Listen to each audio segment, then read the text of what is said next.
The moment I stepped onto the porch, I knew. Something was wrong. My front door, the one I always locked, the one that was supposed to guard the line between the world and my home, was cracked open. Not standing wide, not forced with splinters and crowbars like in a burglary, but swaying lazily in the afternoon breeze. It was an image I'd seen before, one that tightened my chest instantly with an angry shiver of déjà vu. Karen Jordan had done it again. This was no accident, no mistake. She had the audacity to stroll into my house like it was the HOA clubhouse, and she was the self-crowned queen, flashing her imaginary authority badge made of bylaws and petty fines.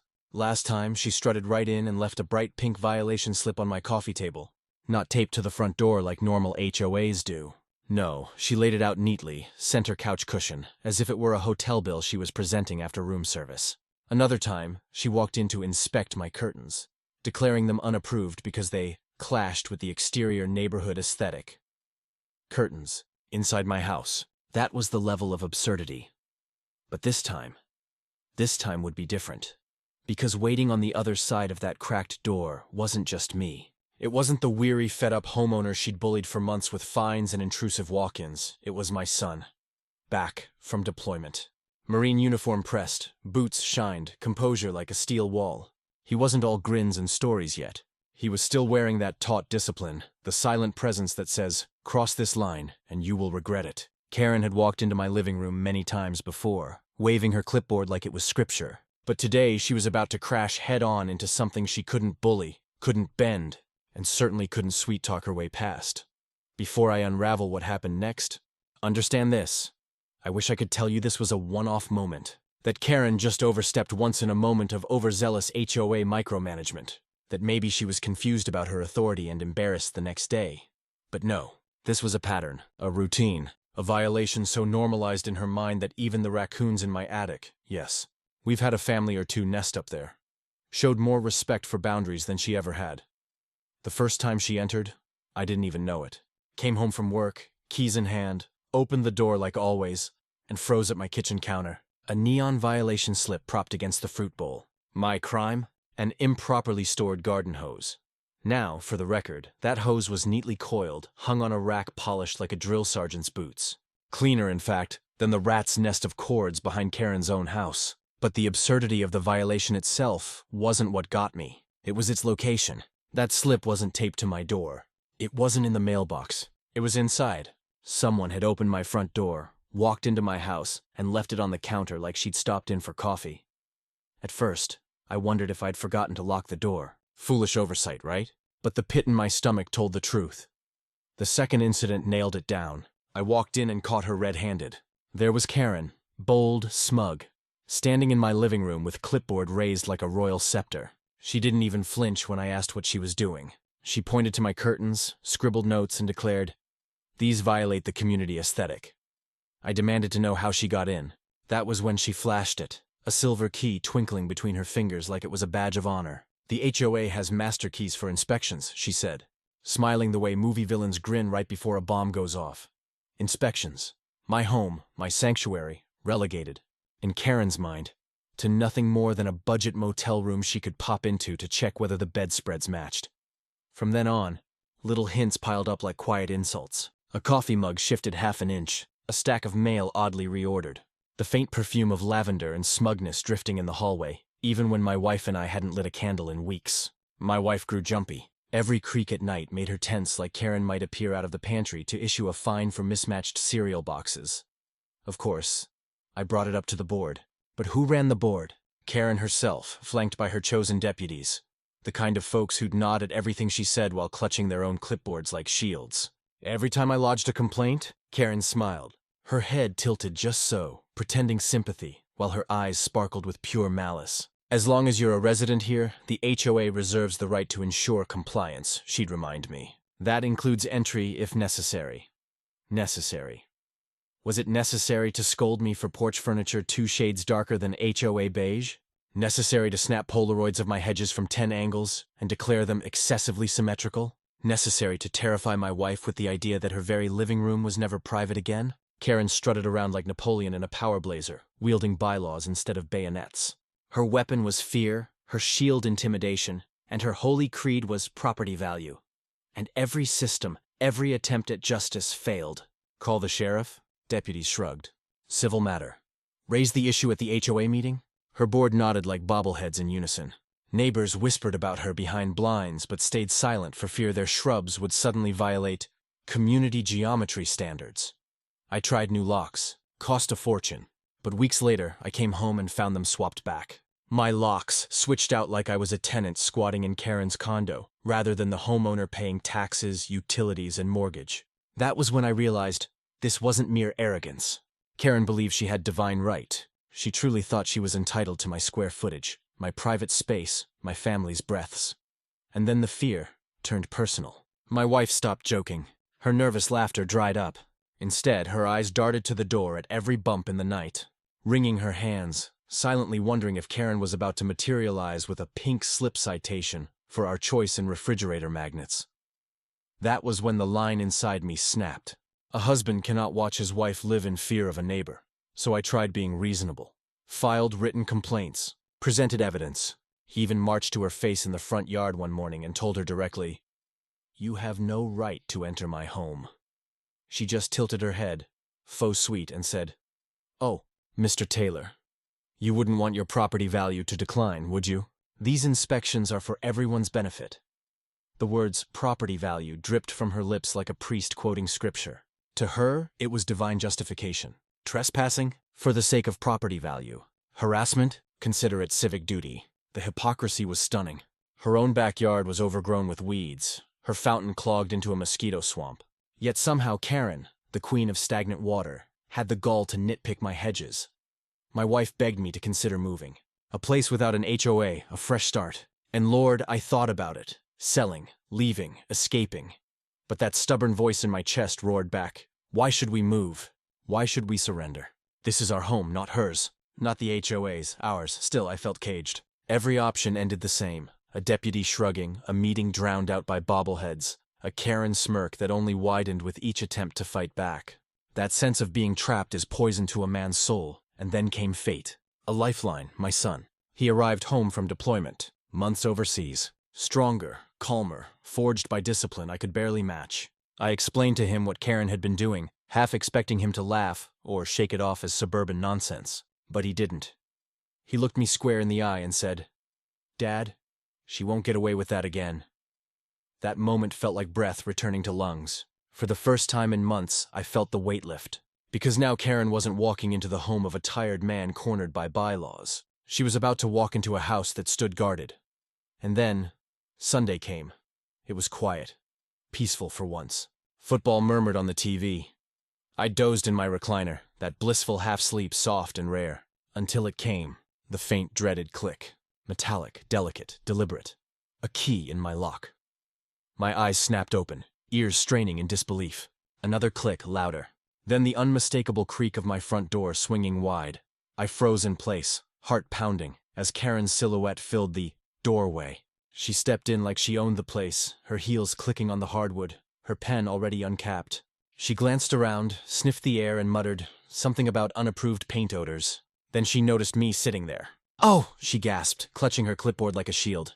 "Mr. Taylor, I was just performing a surprise compliance check." I stood up slow and deliberate. My heart was pounding, my fists clenched so tight my knuckles cracked. For a second, I swear I saw a flicker of fear cross her face, but then it vanished, replaced by that smug grin I knew too well. "Surprise compliance check." I repeated, my voice low. In my living room on a Sunday without permission, she opened her mouth, ready to deliver another lecture about bylaws. I didn't let her. "Get out," I said, 2 words sharp as steel. She huffed, muttered something about reporting my hostility, and marched out the door. But as it slammed shut behind her, I knew this couldn't go on. My patience was gone. My tolerance was gone. My trust in the HOA system was gone. I was boiling over, ready to erupt. But life has a funny way of delivering reinforcements just when you need them most. Because that was the same week my son came home. My son, the Marine, calm, disciplined, and fearless. And as I unloaded my frustrations to him that night, pacing the kitchen, waving my arms, telling him every last detail of Karen's intrusions, he didn't laugh. He didn't shake his head and say, "Come on, Dad. It's not that bad." No.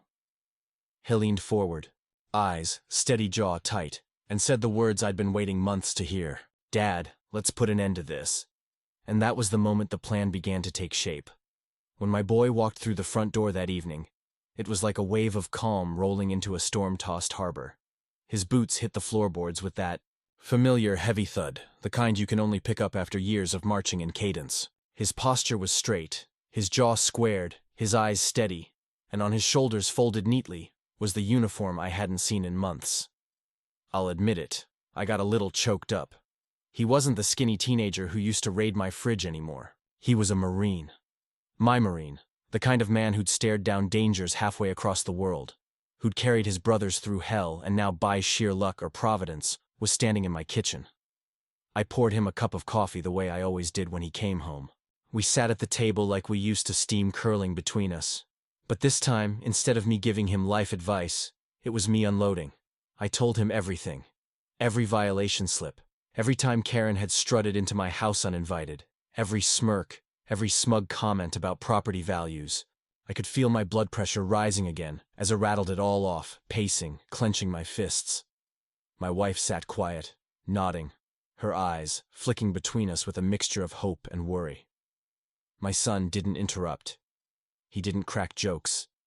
He didn't dismiss me like some of the neighbors had, saying, "Well, you know how HOAs are." No. He listened. Really listened. His brow furrowed, his jaw set tighter with each detail. Finally, when I finished, when my voice cracked from anger and exhaustion, he leaned back in his chair, arms crossed, and said, calm as a judge, delivering a verdict, "Dad, she won't get away with that again." Those words landed heavier than any gavel. I blinked at him, caught off guard. "What do you mean?" He shrugged, casual, but there was steel in his tone. "You've tried fighting her through the system. She controls the system. You've tried confronting her man to woman. She laughs in your face. What she needs, Dad, is a reality check. Someone she can't intimidate. Someone she can't brush off with a clipboard." I raised an eyebrow. "And that someone is you." He gave a small grin. "Let's just say the Marine Corps has a way of teaching people about respect." Now, don't get me wrong. My son wasn't talking about violence. He wasn't about to lay a hand on her. But he knew something Karen didn't respect isn't begged for. It's commanded. And sometimes the mere sight of someone who embodies discipline and authority is enough to shatter arrogance. He asked me for specifics. What time she usually came by, what her routine was, how she acted. I told him about the way she always fiddled, with that little silver key, the way she strutted inside like she was inspecting a barracks. He nodded thoughtfully like a soldier planning a mission. "Okay," he said finally. "Next time she tries it, she won't find you sitting on the couch. She'll find me." My wife's eyes widened. In uniform, he gave her a reassuring smile. "Full dress, no wiggle room. She wants to play authority. Let's show her what real authority looks like." I couldn't help but laugh, though it came out more like a growl. The idea of Karen barging in and finding my son standing there, straight-backed metals gleaming, was almost too delicious to imagine. But beneath the humor was a deep, swelling pride. My son wasn't just protecting me. He was protecting the very idea of home. The place he'd grown up in, the place Karen thought she could invade at will. That night, we talked strategy. I called it a trap, though my son preferred the term an opportunity for correction. We'd leave the house looking as if we were out, car gone, lights dimmed. My son would be waiting inside, silent, immovable. And when Karen crossed that threshold, as I knew she would, she'd finally come face to face with a wall she couldn't knock down with fines or threats. I'll admit, I felt a flicker of doubt. What if she called the sheriff? What if she screamed harassment or twisted the story? My son just shook his head. "Dad, the law is on your side. She's the one trespassing. And if she wants to embarrass herself, further by explaining to the sheriff why she was inside your house without permission, let her. Trust me, it'll backfire." The more he spoke, the more my fear melted into anticipation. That night, as I lay in bed, I could almost see it play out in my mind. Karen's smug grin, faltering her voice, stammering her clipboard, slipping from her hands as she realized the game had changed. I smiled into the dark for the first time in months. feeling like justice might finally tip back in our favor. And my son, he was calm, almost eager. To him, this wasn't just about one nosy HOA president. It was about standing up against bullies, something he'd done on foreign soil and was more than ready to do here at home. Little did Karen know, her next inspection would be the last one she'd ever attempt. If there's one thing I've learned in life, it's that sometimes you can't push back against a bully head-on. They thrive on confrontation, on shouting matches where they can twist words and wave their authority around like a flag. No, sometimes the smartest move is to let them walk straight into their own downfall. And with my son back home, sharp as ever, we had the perfect plan. We sat around the kitchen table the next morning, maps of the neighborhood spread out like we were plotting a military campaign. My wife raised an eyebrow at us, half amused and half worried. But she didn't stop us. She'd had enough of Karen's invasions, too. "Here's how it works," my son said, tapping the table with his finger like he was briefing a squad. "You'll make it look like you've gone out for errands. Leave the truck parked down the street, lights off inside the house. Dad, you go about your business. Mom, you act normal. And when she takes the bait," he paused, eyes glinting, "she finds me." He leaned back, grinning in full uniform. He nodded. "Full dress blues. If she wants to play authority, let's give her the kind she can't argue with." There was a delicious irony to it. Karen had always strutted around with her clipboard and HOA bylaws, acting like she had jurisdiction over every blade of grass. But the sight of a United States Marine waiting inside her target, that would shake her to her core. We didn't have to wait long. Karen was as predictable as a rooster at sunrise. Every other afternoon she'd make her rounds, checking hedges, snapping photos, scolding children for sidewalk chalk. And lately, she'd taken to testing my door more often, as if daring me to challenge her. So, we prepared. The day we chose was bright and breezy, the kind of afternoon when most neighbors were out mowing lawns or pretending to enjoy HOA-mandated community beautification. I parked my truck a block away, walked back casually so no one would suspect anything, then left again on foot. From a distance, it would look like the house was empty. Inside, my son stood ready. He polished his shoes, adjusted every crease in his uniform, and checked his posture in the mirror. He wasn't doing this for vanity. He was doing it for impact. There's something about a Marine in dress blues that commands attention even in silence. "Remember," I told him before, slipping out the back door. "Don't let her get to you. She'll try to talk circles, maybe even scream. Just hold your ground." He gave me a look, calm, steady. "Dad, I've dealt with worse under fire. Trust me, I can handle Karen." So, we waited. I sat in my truck down the street, pretending to read the paper, but watching every movement. My wife peeked, nervously from behind the curtains, her hands wringing as if she were waiting for a storm to hit. And then, right on schedule, the storm appeared. Karen. She strutted down the sidewalk and her red blazer hair sprayed into a helmet heels, clicking like gunfire on the pavement. The clipboard was clutched in her handpen, already uncapped, as if she were itching to write up the world's next great violation. I could almost hear her muttering from where I Saturday trash can not aligned. Mailbox needs paint, window blinds at uneven height, her eyes were scanning everything, hungry for control. And then she reached my porch. My pulse quickened. I leaned forward in my seat, gripping the steering wheel. My wife told me later she held her breath so long she nearly fainted. Karen stepped up to the door, glanced around, then produced that cursed little silver key. She jiggled it with a smirk, as if savoring the secret power it gave her. Click. The lock turned. She hesitated only long enough to check if anyone was watching, then pushed the door wide. This was it. I imagined her face as she crossed the threshold, expecting to find an empty living room she could criticize at leisure. Instead, there stood Myson's straight-backed eyes, steady the eagle globe and anchor gleaming on his chest. I wasn't inside, but later my son told me the look on her face was priceless, like a raccoon caught raiding the fridge when the lights come on. For a moment, her jaw dropped, her clipboard sagged. Then she recovered, plastering on that fake superior smile. "Oh," she said, her voice trembling just slightly. "I was just here for an inspection." My son didn't move, didn't blink. "Ma'am," he said firmly, "you have unlawfully entered this private residence. You need to leave immediately. Those words were the trigger. Karen wasn't used to being told no. She wasn't used to facing anyone who could stare her down without flinching. And now she was cornered, her authority crumbling with neighbors beginning to gather outside, curious about the confrontation. From my vantage point, I saw curtains twitch, phones lifted, people whispering. The stage was set, and the trap had sprung. And this time, Karen wasn't the hunter. She was the prey. You ever watch a balloon inflate too far until it's trembling, ready to pop? That was Karen the moment she stepped into my house and saw my son standing there. For years, she'd puffed herself up with power, strutting like she was untouchable. But now she was face to face with something she couldn't control. She froze in the doorway, clipboard trembling in her hand. Hearies flicked over my son's uniform. First the sharp crease of the trousers, then the polished shoes, then the metal scratching the light. For once her mouth didn't move. Not a word, not a lecture, just silence. "Ma'am," my son said evenly, his voice carrying the weight of discipline. "You've unlawfully entered this private residence. You will step outside." Karen blinked, then shook her head like she was trying to shake off the moment. This is an inspection," she snapped, clutching her clipboard tighter.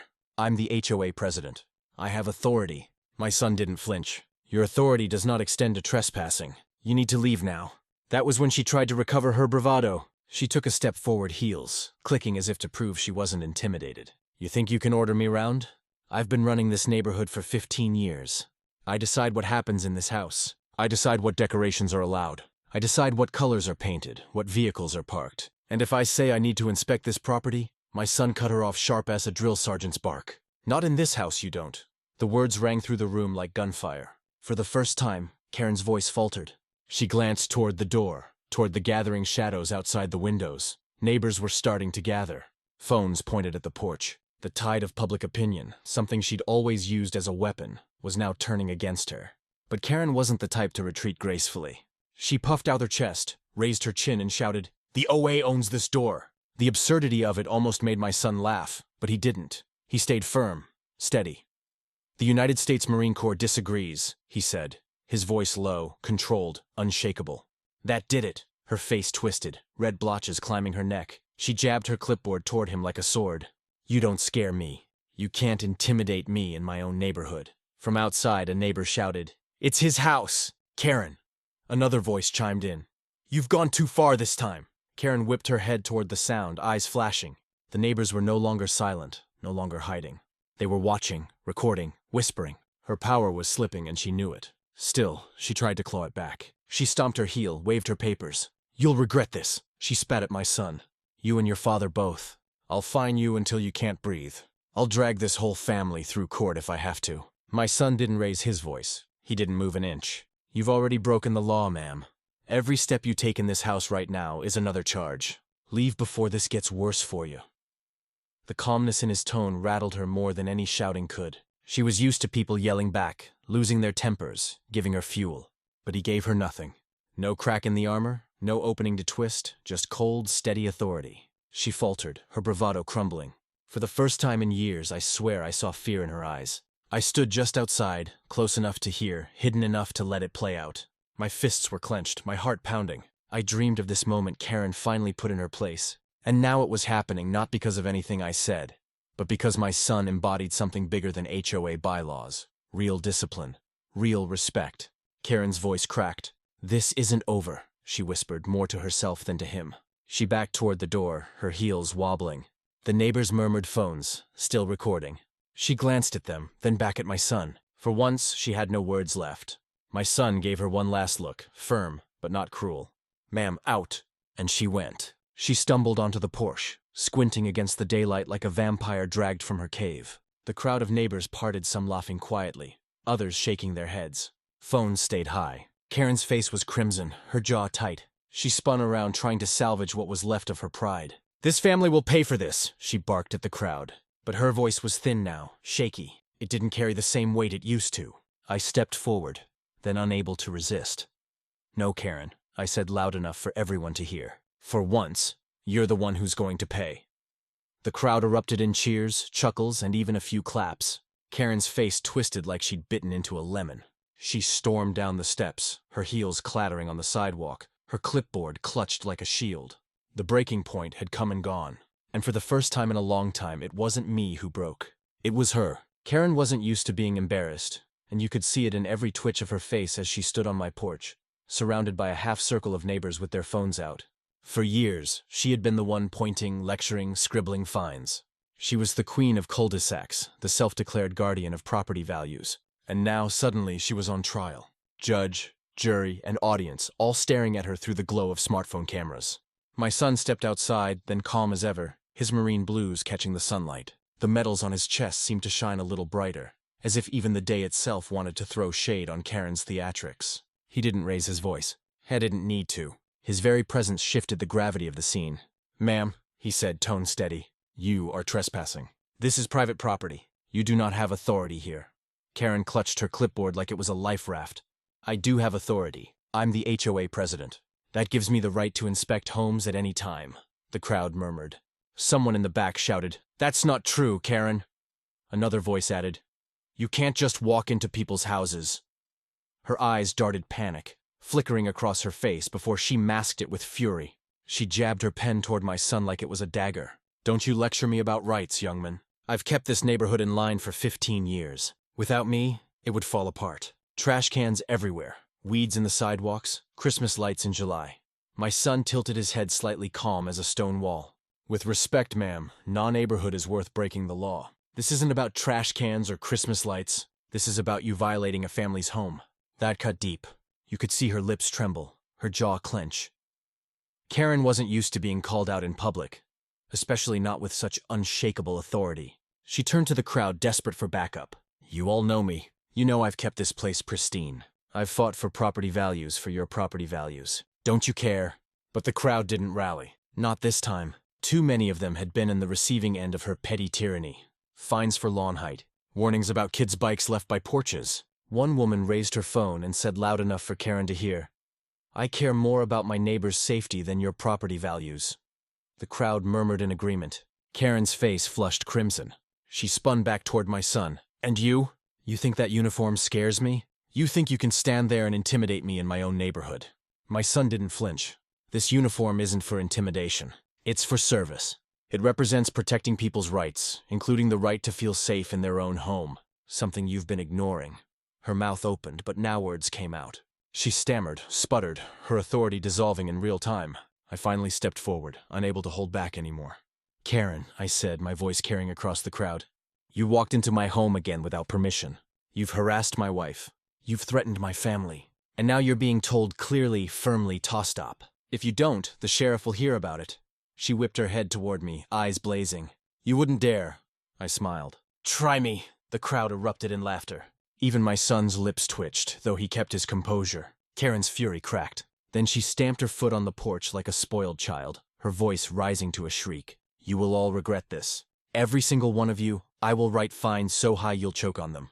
That was when one of the neighbors, old Mr. Henderson, with his oxygen tank rolling beside him, piped up from the edge of the crowd. "You can't find dignity, Karen." The crowd chuckled and Karen's eyes flicked toward him, Harridge faltering against the weight of mockery. Phones zoomed in, catching every twitch, every word. This wasn't just a spat anymore. This was documentation, evidence, and Karen knew it. She tried one last desperate tactic. She raised her chin, pointed her pen toward my son, and barked, "I'll have you removed from this neighborhood. I'll call the sheriff right now." My son's voice didn't rise, but it carried. "Then you'd better be ready to explain why you were trespassing when they arrive." The crowd erupted in oohs like school kids watching a classmate get roasted. Karen's lips trembled.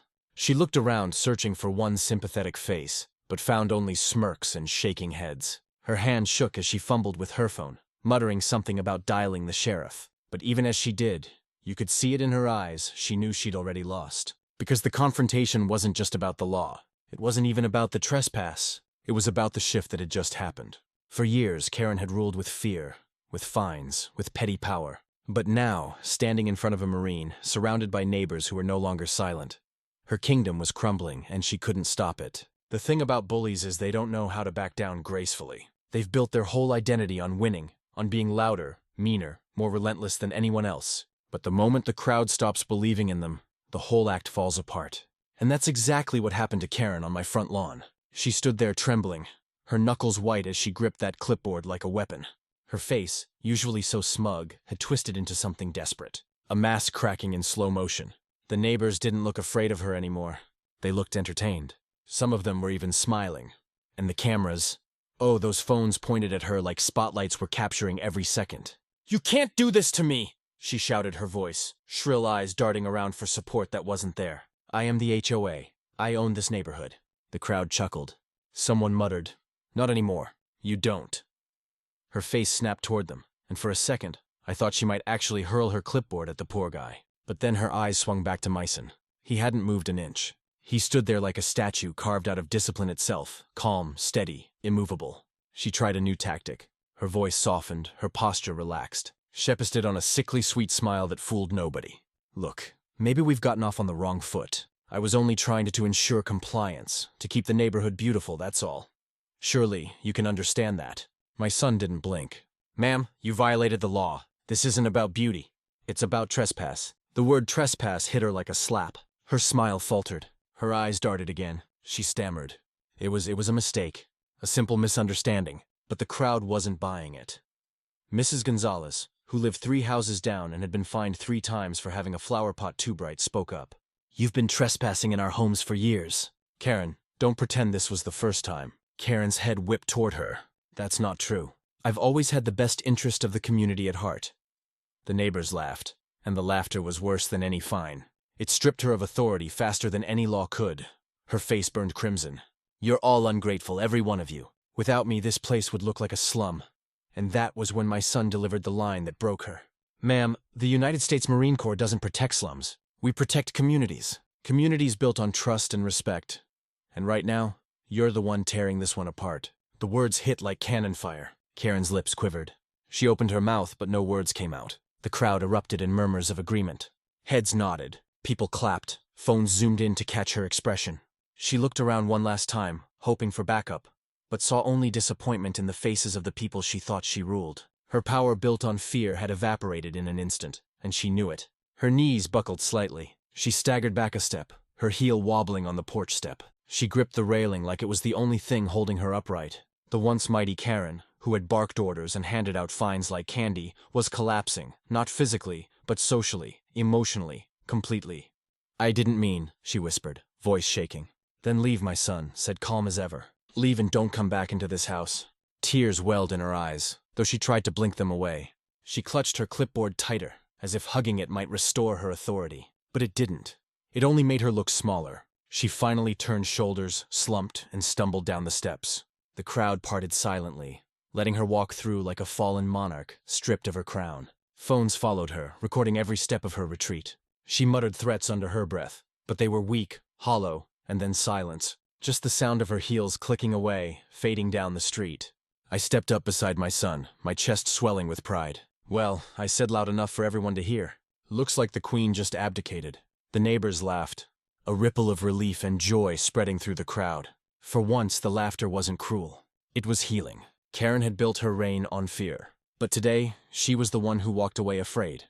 If Karen had any sense, she would have licked her wounds in private, regrouped, and maybe, just maybe, taken a hard look at her behavior. But that wasn't Karen. No, she went to fetch reinforcements. And by reinforcements, I mean the HOA board, her loyal little pack of clipboard-wielding sycophants, who thought their signatures on a few bylaws gave them the power of kings. It didn't take long. Within the hour, 3 SUVs rolled up one after the other like some kind of budget police convoy. Out stepped the board members, Mr. Lewis, the vice president, who always wore Hawaiian shirts, tucked into khakis like a middle-aged tourist. Mrs. Klein, the treasurer, perpetually scowling as if every smile cost her 50 cents. And, of course, Paul the secretary, who looked like he'd faint if anyone raised their voice above a whisper. They marched up the street behind Karen, who changed her expression from tear-streaked embarrassment to righteous fury, clipboard raised high. She barked board members. "We have a case of insubordination. This homeowner is resisting inspection." The crowd hadn't dispersed. If anything, it had grown. More neighbors had come out after hearing the commotion, phones in hand, eager to see what fresh circus the HOA would provide. Lewis puffed out his chest and pointed a finger at me. "Sir, you are required to comply with HOA inspections under Section 12, paragraph." Before he could finish, my son stepped forward, his uniform gleaming in the afternoon sunday. He didn't say a word, just looked at Lewis, and you could actually see the man shrink. His voice wavered, his finger dropped, and he suddenly found the cracks in the sidewalk very interesting. Karen shoved him forward. "Go on," Tell him we have the right. Lewis swallowed hard, then muttered. Yes, inspections are necessary, but the conviction was gone. He sounded like a kid caught lying about eating cookies. Then Mrs. Klein chimed in, clutching her binder to her chest. We have bylaws, Mr. Taylor bylaws, that you agreed to when you moved in. We must ensure compliance for the good of the community. I smiled sharp as a knife. And do those bylaws give you the right to enter my home without permission to unlock my door? To walk into my living room on a Sunday afternoon? Klein blinked her scowl, faltering. She flipped open her binder, rifling through papers as if she might magically produce a law that justified breaking and entering. But there was none. Paul, poor timid Paul, tried next. We just want what's best. Karen told us you were hostile. We thought my son cut him off. Karen entered this home illegally. She was told to leave. That's not hostility. That's the law. The crowd erupted in applause, cheers, and even a few whistles. Phones angled higher, capturing every stammer, every weak excuse. Karen's face contorted with rage. Don't listen to him. He's trying to intimidate us. He's using that uniform to scare you. My son didn't flinch. Ma'am, this uniform doesn't intimidate. It represents service, sacrifice, and protection of rights, including the rights of every homeowner here. Neighbors nodded. Muttered agreement clapped again. For once, the board wasn't being obeyed. They were being challenged, and they were crumbling. Lewis tried one last time, wiping sweat from his forehead. Look, maybe there's been some miscommunication. Perhaps we can resolve this quietly without further. Quietly, Mrs. Gonzalez called from the crowd. You've been letting Karen barge into our homes for years. Enough with quietly. We want accountability. Yeah, shouted Mr. Henderson, oxygen tank hissing beside him. If you can't control your president, maybe it's time for new leadership. That landed like a bomb. The board members looked at each other, eyes wide, panic rising. They'd built their authority on silence and fear, but the silence had shattered. The neighborhood was speaking loud and united. Karen shrieked, her voice cracking. You can't replace us. We're the board. We are the HOA. But the words sounded hollow, now pitiful. No one rallied behind her. Noon nodded in agreement. Instead, the crowd began to chant softly, then louder. Step down, step down, step down. Phones shook as neighbors pumped their fists. Children giggled, repeating the chant like it was a game. Even Lewis's face went pale. He tugged at his collar, mumbling something about needing to review bylaws. Klein looked like she'd swallowed a lemon. And Paul, he just looked like he wanted to disappear into the asphalt. Karen screamed over them. This isn't over. You'll regret this. But her words were drowned out by the chant, by the laughter, by the sound of her. Kingdom crumbling piece by piece. And through it all, my son stood tall, silent, unshakable. He didn't need to gloat. He didn't need to shout. His presence alone had turned the tide. The HOA board had arrived to back her up. Instead, they left with their credibility in ruins, their authority shattered in the eyes of the very people they thought they controlled. And Karen, she was no longer a queen. She was a punchline. If you've ever watched a storm blow itself out, you know the feeling in the air when it's over, heavy, quiet, almost embarrassed. That's what lingered after the HOA board's retreat. The crowd slowly dispersed, neighbors still chuckling, still shaking their heads, some patting me on the back as they went home. For the first time in years, the street felt lighter, freer, as if a chain had been broken.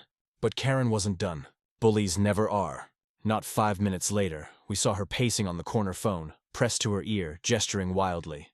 My wife whispered, "She's calling the sheriff." And sure enough, 20 minutes later, a cruiser rolled up. The sheriff himself stepped out hat low, notepad in hand. Karen marched up to him like she'd just summoned cavalry pointing at me at Meissen at my house. "Arrest them!" They threatened me. They intimidated me in front of the whole neighborhood. The sheriff turned his eyes on me, then on my son. His gaze lingered on the uniform and something softened in his face. He tipped his hat. "Afternoon, son. Been a long time since I saw dress blues in this neighborhood." My boy nodded. "Yes, sir," Karen sputtered. "Don't, yes, sir. Him. He trespassed. He threatened The sheriff held up a hand. "Hold on, Karen. Let's get the story straight." He looked at me. "What happened here?" So it told him, calm, steady. Karen had entered my home without permission. Again, my son had been inside, told her to leave. Neighbors witnessed everything. Phones recorded everything. No shouting, no threats, just the law spoken plainly. The sheriff listened, nodding. Then he turned to the crowd, still lingering with their phones ready. "That true?" he asked, voices chorused back. "True.